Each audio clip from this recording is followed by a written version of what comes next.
a guy, I'm sorry, he's like, okay. He's a little...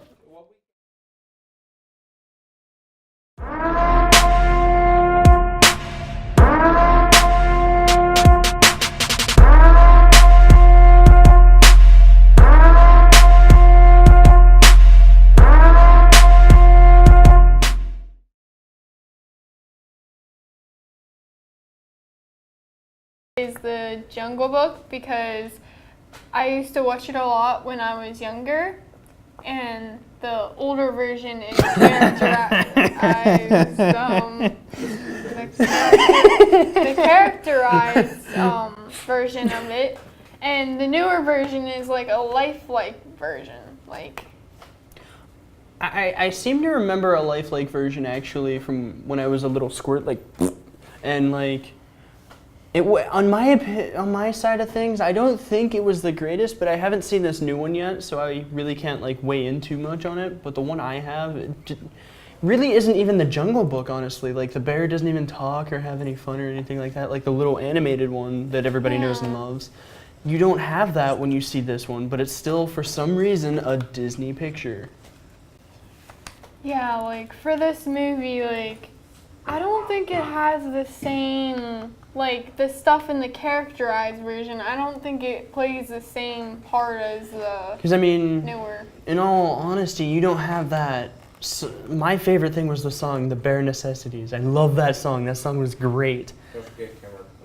But when you get the newer live-action movies and you see what they've done to it, you don't see, like, that initial spark of joy that you had back in the day with the bare and all that stuff. So you don't have like freaking Mowgli dancing with the bear or anything like that I've seen. Actually, in the new one, like the bear looks so lifelike and like. Does he talk? Yeah, the characters in the movie actually. So Mowgli can talk to the bear. Yeah. Does the bear sing? Does he do the bare necessities?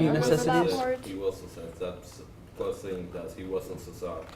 At least I think I just heard it from the trailer. Like, but like they're so lifelike. Like they talk. The animation is just so. The CG good is really good because I believe they use 4K Ultra UHD TM on their stuff. I mean, 1080p is great, but you see 4K Ultra and you're just like TM.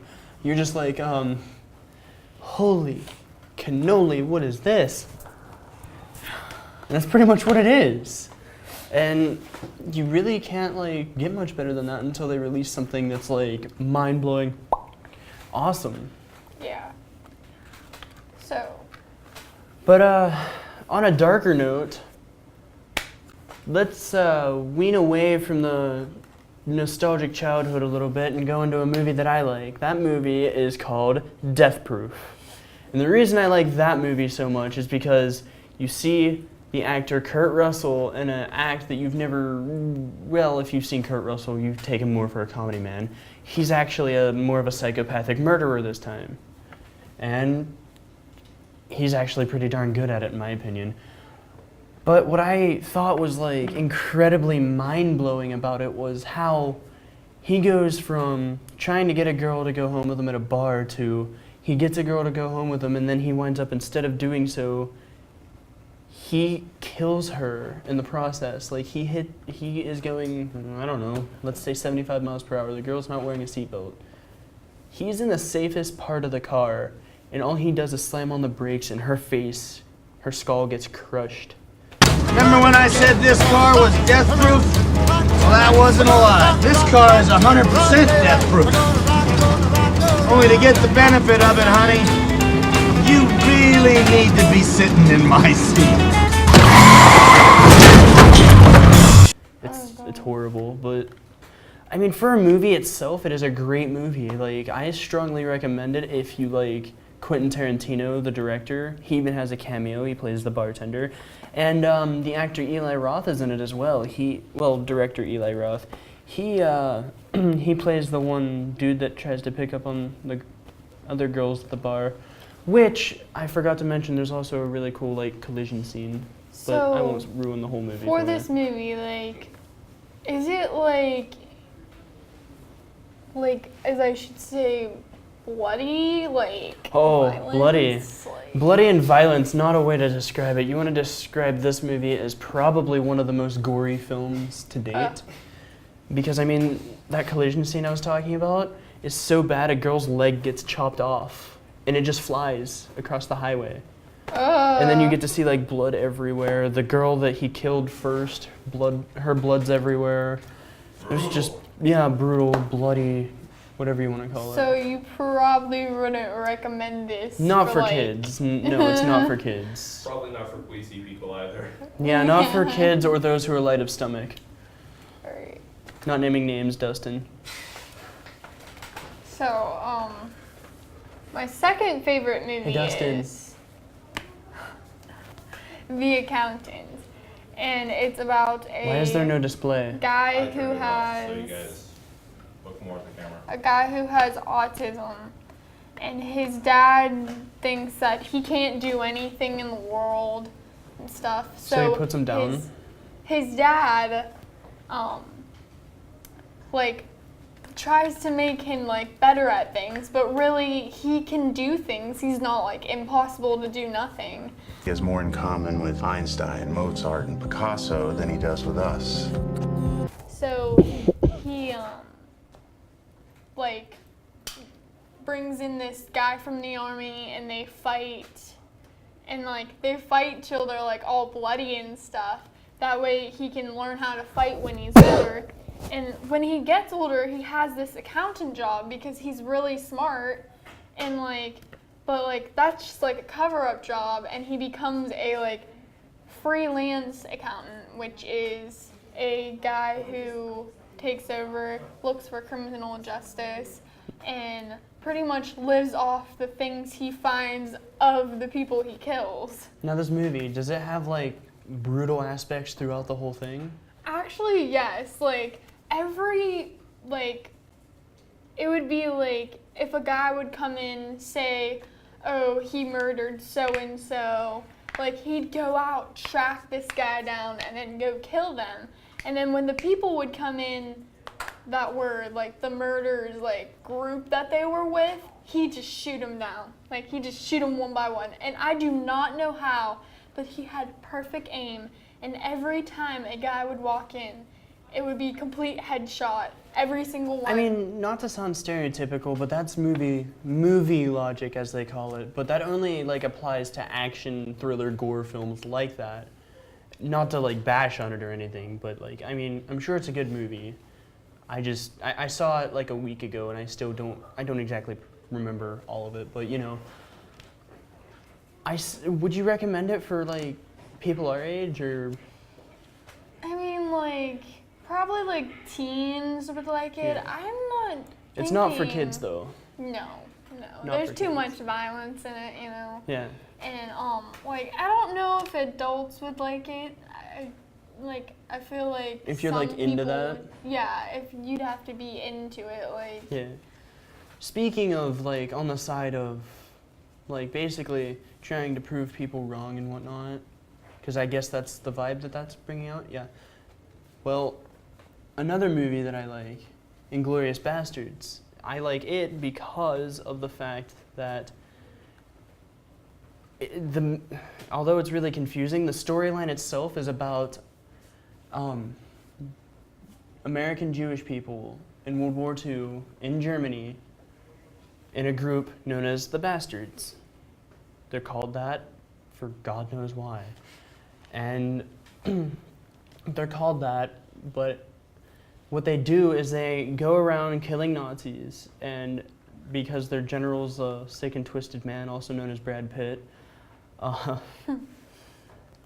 they have to scalp the Nazis, as in cut their tops of their heads off and bring them back to him.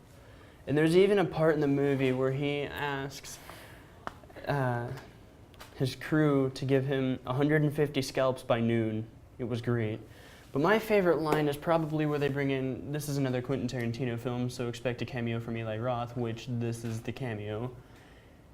They're trying to interrogate a Nazi to figure out where Hitler is so that they can probably go to him directly, or to where his CO is at least.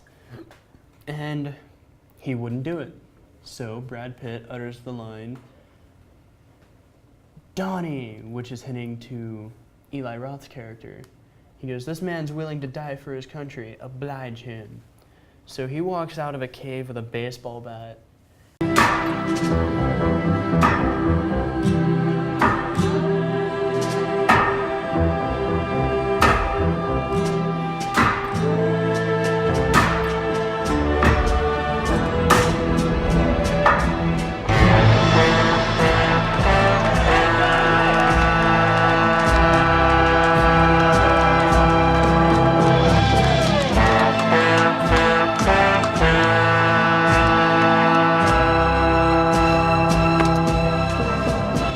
Jews. Bravery.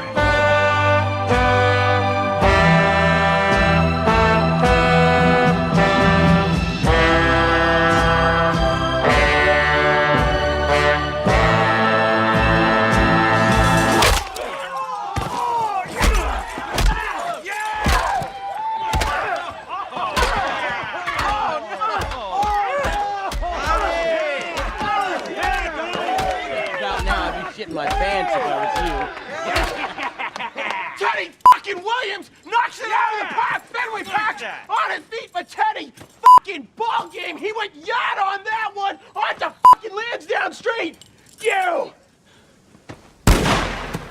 And they ask him, and this is actually, some of this is based off of historical stuff. Like, there actually was a group like this that did that. But he says, this man's willing to die for his country, oblige him. So Donnie goes up to the Nazi and goes, so you like killing Jews, do you? Well, how about this? And he gets the bat and he just bashes him across the skull until he's dead. Pretty much. Question, like, how do you watch these movies? Well, a lot of it has to do with the fact that I'm just not bothered by horror films. I used to like get really cringed out by them, but then it just got to the point where I was like, huh, look at that guy died. Oh, look at that just happened. Oh look, Jason just stabbed somebody. Look at this. But that Inglourious Basterds isn't a horror film, it's more of an action gore film. And if people who want to learn about Quentin Tarantino, I'll give you a little advice on him. His movies, including the Kill Bill series, are full of nothing but blood, gore, and intense violence, and occasional nudity because Quentin Tarantino. But no, I would not recommend either of my movies for children either, unless you like are a horrible parent and want your child to be scarred for life. Note to self. Note to self. So, would you... Objection! If you guys want to end it off there, you can. Alright, well, let's bite this off like a turd waiting to go down the drain. And I'll see you guys next time. Farewell. Bye.